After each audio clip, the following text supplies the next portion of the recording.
श्री स्वामी समर्थ. जय जय स्वामी समर्थ. चला तर माझ्या चॅनलमध्ये तुमचं सगळ्यांचं मनापासून खूप खूप स्वागत, आभार. आज मी एक खूप अत्यंत आणि महत्त्वाची माहिती घेऊन आलेली आहे. आपल्या जीवनामध्ये खूप दुःख आहे, संकट आहे. आपल्या जीवनामध्ये चौकड पाहतो, अंधारच अंधार दिसत आहे. काही आपल्याला मार्ग भेटत नाही. तर आज मी हे 3 अगरबत्तीचं उपाय तुम्ही करून पहा आणि हे मलासुद्धा अनुभव आलेला आहे आणि तुम्हाला स्वतःलासुद्धा अनुभव येईल. हा उपाय तुम्ही करून जरूर पहा. आता हे साधं उपाय आहे, सोपं उपाय आहे. हे उपाय कसं करावे ते सगळं सविस्तर मी आज ह्या व्हिडिओमध्ये सांगणार आहे. आपल्या घरामध्ये स्वामी महाराजांचं फोटो किंवा मूर्ती असायलाच हवी. जर नसेल तर ते तुम्ही घरामध्ये स्थापना करा. एक मूर्ती जर आणली तर आपल्याला त्याच्यावरती अभिषेक करून त्याच्यात प्राणप्रतिष्ठा करायचं असतं आणि फोटो आणले तर त्याच्यावरती आपल्याला पाण्यानं, दुधानं, तुळशीपत्रानं शिंपडून पुसून ते फोटो स्वच्छ धुवून विधिवत पंचोपचार, षोडोपचार पूजा करून आपल्या घरामध्ये स्थापना करायची असते. आपण ज्यावेळेस मूर्ती बाजारातून आणतो तर ती एक दगडाची मूर्ती असते आणि त्याच्यामध्ये आपण ते प्राणप्रतिष्ठा केले तर ती मूर्ती त्या मूर्तीमध्ये प्राण येतं आणि ती मूर्ती ऊर्जावान होते आणि त्या मूर्तीची आपण पूजा करत असतो. जर बाजारातून आणून असंच जर ती मूर्ती आपल्या मंदिरात स्थापना केली तर त्या मूर्तीचं काहीच अर्थ नाही.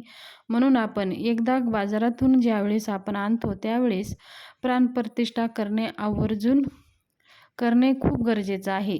आणि ते प्राणप्रतिष्ठा कसे करावे ते तुम्ही एखादी जाणकार ब्राह्मणाकडून विचारू शकता किंवा तुम्ही गुगलवर सर्च करून ते माहिती काढून तुम्ही ते त्या घरच्या घरी प्राणप्रतिष्ठा करू शकता. तर आपल्या घरामध्ये स्वामी महाराजांची मूर्ती किंवा फोटो असायलाच हवं. त्या मूर्तीला आपल्याला दररोज अभिषेक करायचा आहे. श्री स्वामी समर्थ, श्री स्वामी समर्थ. जर तुम्हाला श्री सूक्त, पुरुष सूक्त येत असेल तर तुम्ही त्या मंत्रानं सुद्धा अभिषेक करू शकता. दररोज अभिषेक करून मूर्तीला स्वच्छ पुसून, अत्तर लावून, अष्टगंध लावून, हळदी कुंकू अर्पण करून, पिवळे फुलं अर्पण करून, धूपदीप ओवाळून, वस्त्र अर्पण करून, हार वगैरे अर्पण करायची आहे. आणि आपल्या घरामध्ये नैवेद्य जरूर अर्पण करायचं आहे. तुम्ही काही केलेलं नैवेद्य अर्पण करा. गोड नैवेद्य, फळं, फ्रूट किंवा काही नसलं तरीही खडीसाखर, साखर आवर्जून देवाला नैवेद्य अर्पण करणं हे जेवढंच महत्त्वाचं आहे. आपल्या घरामध्ये देवाला नैवेद्य दाखवणं तेवढंच महत्त्वाचं आहे. जे आपण अन्न खातो ते अन्न, बनवलेलं अन्न अगोदर देवाला दाखवून मग ते अन्न आपल्या अन्नात अन्न मिसळल्याने ते अन्न नसून ते प्रसाद होतं. आणि त्या अन्न बनवताना जे काही आपल्या मनामधले वाईट विचार आले असतील, आपण बोलताना कसं असं कुणाला जोरानं बोलला असाल तर ते दोष लागले जातात आणि तेच आपण खात असतो. तोच अन्न जर आपण देवाला गायत्री मंत्र म्हणून ते नैवेद्य दाखवला आणि ते नैवेद्य त्या अन्नात मिक्स केले तर ते अन्न प्रसाद होऊन ते सात्विक बनतं आणि आपले विचार असे सात्विक होत जातात. म्हणून देवाला अन्नाचं नैवेद्य दाखवणं खूप महत्त्वाचं आहे. मग आपल्याला स्वामी महाराजांची मूर्तीला पूजा वगैरे झाली, आरती करून घ्यायची आहे आणि 3 अगरबत्ती घ्यायची आहे. 3 अगरबत्ती, एक स्वामींना, एक आपल्यासाठी आणि एक अगरबत्ती आपल्या घरात शांती राहण्यासाठी. एक पेपर घ्यायचा आहे, त्या पेपरवर स्टँड ठेवायचा आहे आणि ती अगरबत्ती तिथं लावायची आहे. आणि अगरबत्ती सुरू केल्याच्या नंतर आपल्याला एक तुपाचा दिवा स्वामी महाराजांसमोर ठेवायचा आहे. स्वामी महाराजांना आपलं दुःख सांगायचं आहे, घरानं सगळं सांगून द्यायचं आहे. आणि एक बसायला आपलं स्वतःचं आसन असायला हवं आणि रोज त्याच आसनावर बसून आपण देवाची पूजा करायची असते. आणि आपल्याला जपमाळ जर आपल्याकडं नसेल तर आपण ती अगरबत्ती लावलेली आहे, ती अगरबत्ती संपेपर्यंत आपल्याला श्री स्वामी समर्थ, श्री स्वामी समर्थ या मंत्राचं जप करायचं आहे. ती अगरबत्ती संपेपर्यंत ही डोळे झाका आणि स्वामी महाराजांचं मूर्तीसमोर घ्या, डोळ्यासमोर आणा आणि हृदयामध्ये आनंद भावाने, श्रद्धेने, विश्वासाने स्वामी महाराज समोर बसलेले आहेत अशी भावना करून श्री स्वामी समर्थ, श्री स्वामी समर्थ ह्या मंत्राचं आपल्याला जप करायचं आहे.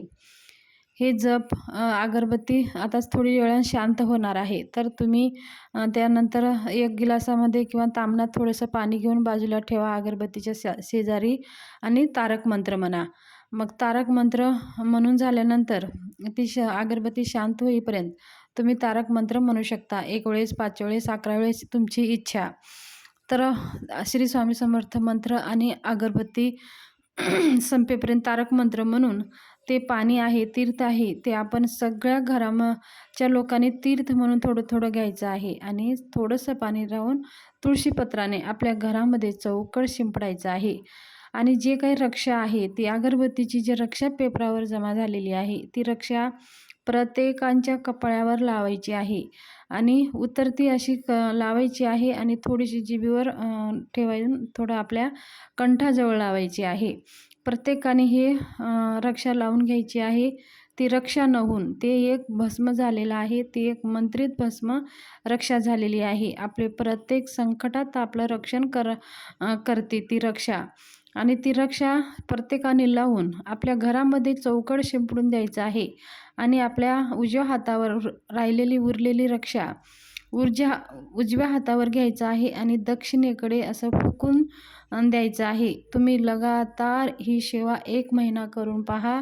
बघा तुमच्या जीवनामध्ये काही दुःख, संकटे आहेत ते कसं स्वामी महाराजांच्या कृपेने कसे ते दुःख, संकटे नाहीसे होतात. हे असं किती लोकांना अनुभव आलेली ही सेवा आहे. ही सेवा आवर्जून तुम्ही करा आणि तुम्ही कितीही दुःखी असाल, जर आपण स्वामी महाराजाला शरण गेलं तर स्वामी महाराज हे आपले गुरुमाऊली आहेत, आपले गुरु आहेत, आपल्याला सांभाळणारे आहेत. स्वामी महाराजाला तुम्ही काही मागू नका, फक्त स्वामी महाराजांची सेवा करा. स्वामी महाराज आपल्याला जे हवं आहे तेच देतात. आपल्याला काही अपेक्षा जरी केलं, काय होतं आपल्याला ते काही हवं नाही, ते पण आपण महाराजांसमोर मागायला बसतो. मग आपण सेवा करतो, तरी त्या आपल्या इच्छा पूर्ण होत नाही. स्वामी महाराजांना माहिती आहे की तुम्हाला काय हवं आहे. जे हवं आहे त्याच्यात तुम्ही सुखी राहणार असाल तरच ते स्वामी महाराज आपली इच्छा पूर्ण करत असतात. आपल्या दुःखाचा नाश करत असतात. काही वेळेस बघा, जास्त जरी सुख आलं तरी आपण घमंडीमध्ये होऊन जातो.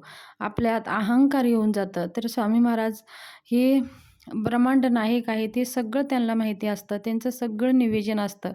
फक्त आपण मनाभावाने स्वामी महाराजांची सेवा करायची आहे.